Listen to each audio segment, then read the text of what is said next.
Good afternoon, Ma'am Janice. Ganda giti kakaingan tayo dito Ilocos Norte. Ti Ilocos, NFA Ilocos Norte branch itataapok ket very busy. Very busy iti milling operation mi ken estimate iti palay procurement activity mi.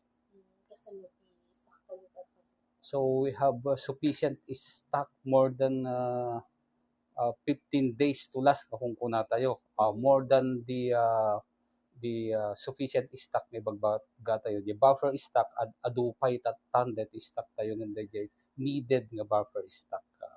Bombo dyan is agsipod we have 71,442 bags palay stocks and 9,231 bags rice stock. So very sufficient po ang ating stock sa ngayon.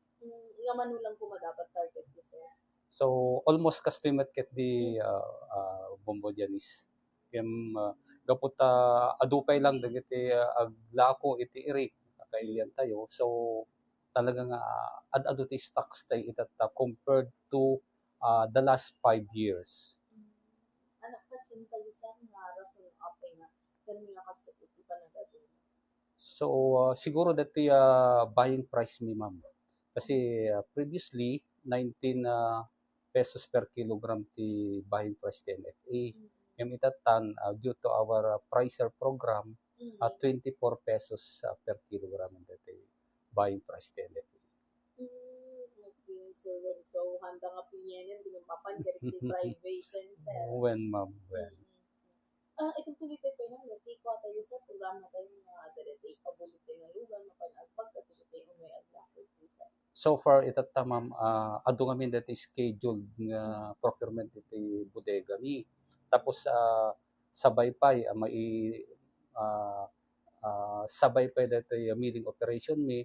So nakad-ado itata ti umay aglako. Actually nakatati DJ pila. So until June 25 dahil nakita nga schedule ti palay procurement mi. So sabay apo nga mobile procurement kami wo nagsursur kami nga panaggatan kadagitay produce dagiti kakailian tayo iti parplang barangays yun unatay pa lang apo detoy na i-deliver dito bodega tayo.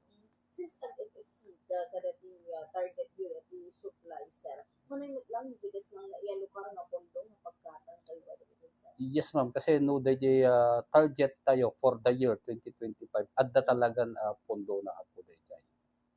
So what target tayo dito Ilocos Norte branch office is 320,000 bags.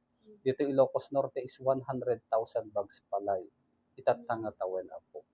So DJ nga pondo ket addan sigurado nga pondo ti NFA. Manino ka mo pagkitaran na dakkel apo i-multiply tayo ti 50 kilograms times 24 na 24.